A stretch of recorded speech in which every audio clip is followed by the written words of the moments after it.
The Boy Who Cried Dinosaur by Jack Douglas.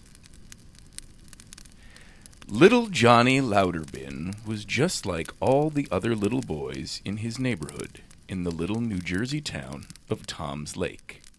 He read the Koran, walked on fire, stuck hatpins through his cheeks, all of them, and every Sunday he attended the human sacrifice ceremony at a neighboring Stonehenge. Little Johnny was an Orthodox Druid. The only thing really different about little Johnny Louderbin was his imagination. He had a terrific imagination, and this would sometimes get him into trouble, because he used to make up stories and tell them as the truth. So, of course, after a while, nobody believed a word little Johnny said. This was a very unfortunate and dangerous situation, as we shall soon see when we accompany little Johnny to his favorite playground, the Big Swamp. And a big swamp it was. Big and dark, and to Johnny, extremely interesting. He spent most of his time there, talking to his little friends, the frogs. The little frogs finally got to know little Johnny quite well, because he used to shoot them through the head with his .22 rifle. The surviving little frogs thought this was a real lousy trick, but they never did anything about it, mainly because little Johnny was the only little boy they knew who was nice enough to talk to them. One dismal spring day, while little Johnny was conducting his little combination open forum and frog massacre, he was aware of something breathing very heavily and very high in back of him. After he turned around, he wished he hadn't. There, in the center of the swamp, wallowed a brontosaurus, the largest of the dinosaurs. At first, even little Johnny's imagination refused to believe it, but it was true. The huge, snake-like head more than 60 feet in the air, and the multi-tonned body, half covered with mud and slime, were not more than 50 yards away from little Johnny's astonished eyes.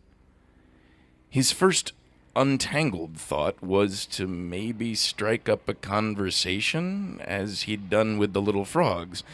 But what, thought little Johnny, would you say to a brontosaurus? How's the weather up there? Take me to your leader? Or, Don't call us, we'll call you. Johnny rejected all thoughts of conversation when the monster suddenly heaved itself free of the sucking swamp and crunched its way to a shuddering bit of high ground.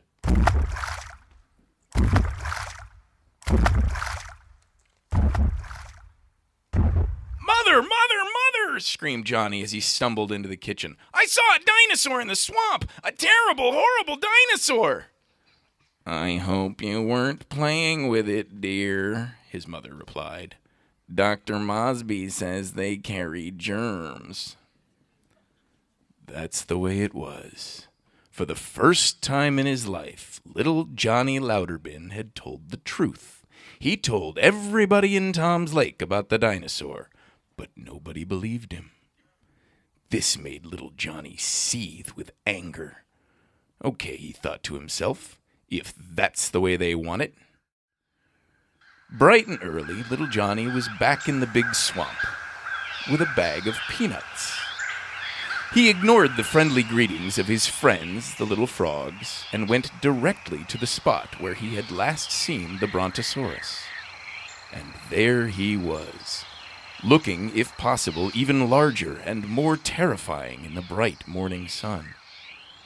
Johnny whistled like you would to a dog, and instantly the monster's huge body tensed. Its head high in the air, snaking from side to side. Johnny whistled again and held out the bag of peanuts. The brontosaurus froze. Peanuts, explained little Johnny. The brontosaurus didn't move. Don't you like peanuts? Asked little Johnny. The brontosaurus didn't answer. Okay, if you don't want 'em, I'll eat 'em all myself. Immediately, the brontosaurus wanted one. As the days passed, the brontosaurus became very fond of little Johnny and his peanuts. This huge creature, little Johnny quickly learned, would do anything for a peanut. The brontosaurus, according to the encyclopedia, has 2 separate brains, but even so, the sum total of the 2 added together gave the brontosaurus an IQ of -3. Nevertheless, little Johnny was careful to treat this simple-minded monster with utmost respect. He figured, stupid or not, anybody with 14-ton feet was not to be trifled with. One wrong word to a brontosaurus, and you'd be a long time flat. And little Johnny wasn't taking any chances. He had big plans for this monstrous pet of his. Because little Johnny hadn't forgotten the jeering laughter that had come from all sides when he had told about the brontosaurus in the big swamp, even from his own family. In late August, little Johnny felt he was ready to put his plan into action. His peanut-trained brontosaurus responded to his every command promptly and without question. It was a very warm, full-moon evening.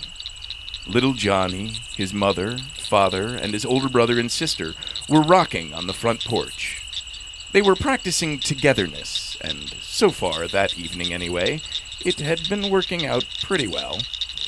An unfamiliar air of sweetness and light filled them all. They were at peace with the world and each other. Little Johnny waited for an appropriate silence.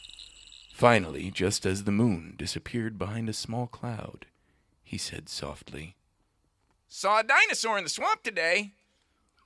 "What kind of dinosaur?" asked his brother, going along. "There are several different species, you know." I know, replied little Johnny. This one happens to be a brontosaurus. "I hope you weren't playing with it, dear," his mother interjected, as little Johnny knew she would. "Dr. Mosby says they carry germs." The whole Louderben family, with the exception of little Johnny, laughed at their witty mother. Dr. Mosby shouldn't go around making cracks like that about a brontosaurus, little Johnny said. It's liable to make the brontosaurus sore at him, and it's not a very good thing to get a brontosaurus sore at you. "Are you going to tell that brontosaurus what Dr. Mosby said about it?" asked his older sister, joining the fun. I sure am, answered little Johnny, getting up. See you later. Needless to say, Dr. Mosby, his lovely Cape Cod cottage, his attached garage, his rose bushes, his weeping willow, and his velvety green lawn vanished from the face of the earth. All they ever found was the good doctor's cracked bifocals and a few peanut shells. But that was only the beginning. Every night thereafter, little Johnny and Lolita, as he now called his prehistoric nymphet, stomped out a few more non-believers. Systematically, a block at a time, the town of Tom's Lake was disappearing. On one particularly lucky night, little Johnny had the brontosaurus step on the high school during a PTA meeting. Group therapy, he explained to Lolita. In no time at all, the little town was nothing but a uniform series of rain-filled craters. Little Johnny, his mother, father, older brother, and sister, on another warm, summer, semi-togetherness evening, were gathered on the moon-soaked Louderben front porch. Little Johnny broke the silence. Saw a dinosaur in the swamp today. Then he held his breath in resigned anticipation.